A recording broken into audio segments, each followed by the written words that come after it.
malu kalau punya anak difabel. Sekarang sudah enggak, mereka bangga, dan itu sangat membantu mental anak-anak yang difabel.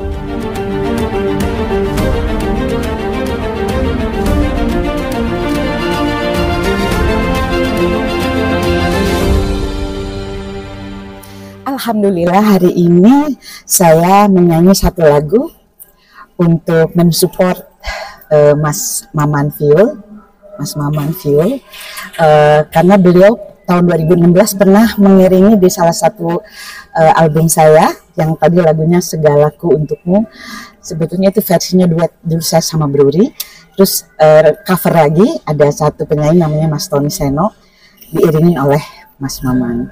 Jadi begitu beliau ada kegiatan ulang tahun 50 tahun berkarya, saya rasanya bersyukur pas jadwal saya bisa. Karena saya sekarang banyak keliling daerah untuk sharing parenting buat teman-teman disabilitas di seluruh Indonesia. Jadi mengenal Mama Fiul itu dari kapan sih? Boleh ya? diceritakan secara singkat? Apa? Mengenal dari Mama Fiul. Mas Maman Fiul saya kenal sejak 2016. Waktu itu masih ada pencipta lagunya namanya Bang Hari Tasman almarhum. Itu lagu karya beliau. Mas Maman yang mengiringi di album itu. Satu album. Mama Fiul juga bulan ini nanti bakal ada konser ya? Oh, saya malah belum dengar. Ya. Kalau dari bulan sendiri siap hadir atau siap nonton? Saya belum tahu karena saya insya Allah sampai Desember full jadwal saya untuk keliling. Jadi dari awal bulan sampai akhir bulan saya itu alhamdulillah menyemangati para orang tua yang punya anak difabel, kemudian membagikan pengalaman bagaimana membesarkan anak-anak difabel supaya bisa mandiri. Ada persiapan khusus kayak tadi Bunda untuk di acara ini nih? Enggak, saya tuh kan enggak latihan, saya percaya Mas Maman lah gitu kan. Karena saya juga baru pulang kemarin dari keliling dari Lubuk Linggau, dari Jawa Tengah, baru sampai kemarin malam. Saya bersyukur bisa mensupport Mas Maman malam ini. Bunda apa sih bikin Bunda kuat untuk musik keliling gitu loh? Kan saya ingin menjadi sebaik-baiknya manusia yang bisa bermanfaat bagi sesama. Jadi dari semangat itu saya bersyukur saya bisa membagikan, saya bisa sholawatan kalau di masjid, masih bisa nyanyi kalau di event-eventnya dibikin di ballroom gitu. Sambil sharing parenting, sambil menyemangati dan mengingatkan para orang tua yang punya anak normal juga doanya harus tetap kencang. Karena sempurna tidak sempurna itu tergantung bagaimana menyikapinya. Kadang anak yang sempurna juga kita bahaya kalau kita kurang doa, karena bisa kesempurnaannya Allah cabut dalam bentuk yang lain. Akhlaknya misalnya bisa merusak dirinya, bisa merusak keluarganya, itu yang sempurna. Kalau yang tidak sempurna pasti kita juga menangis karena kan ingin anak itu bisa bermanfaat, bisa mandiri. Jadi mau mengingatkan bahwa tugas orang tua itu tidak gampang.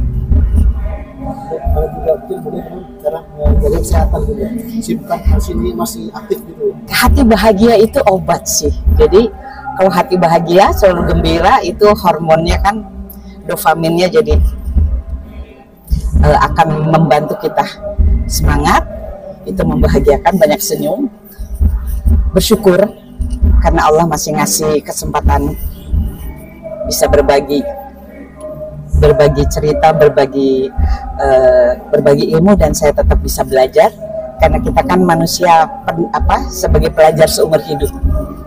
Kita tuh murid seumur hidup. Jadi jangan pernah berhenti belajar di umur berapapun. Apa saja harus belajar. Bunda, ini saya sangat terharu banget Bunda, tadi tiap wawancara Bunda selalu menggunakan bahasa isyarat. Ya, saya bahasa isyarat Indonesia supaya teman-teman tuli bisa mengerti, memaknai apa yang saya ucapkan. Semoga mereka bisa tahu, karena kan kita semua ini sedang menuju generasi emas 2045. Semoga berharap Indonesia bisa ramah disabilitas. Jadi kalau di negara yang maju, apa yang kita ucapkan captionnya langsung jalan. Nah, saya barangkali dengan bicara dengan isyarat Indonesia, teman-teman tuli bisa ikut paham, memahami. Dari Bunda sendiri sedih nggak sih Bunda, masih banyak masyarakat yang stigma negatif sama saudara tuli Bunda? Itu yang sedang saya perjuangkan, dan saya sudah bahagia banyak ibu-ibu yang punya anak tuli atau difabel sudah bisa bangga membawa anaknya kemanapun, karena dulu malu kalau punya anak difabel. Sekarang sudah enggak, mereka bangga, dan itu sangat membantu mental anak-anak yang difabel dan membantu mental orang tuanya juga, jiwanya juga terbantu bahwa mereka dipercaya sama Tuhan untuk merawat, mendidik, dan mengasihi anak-anak difabel, karena itu makhluk Allah yang dititipkan, yang harus dipertanggungjawabkan dunia akhirat. Ya, udah ya? Terima kasih Bunda. Sama-sama.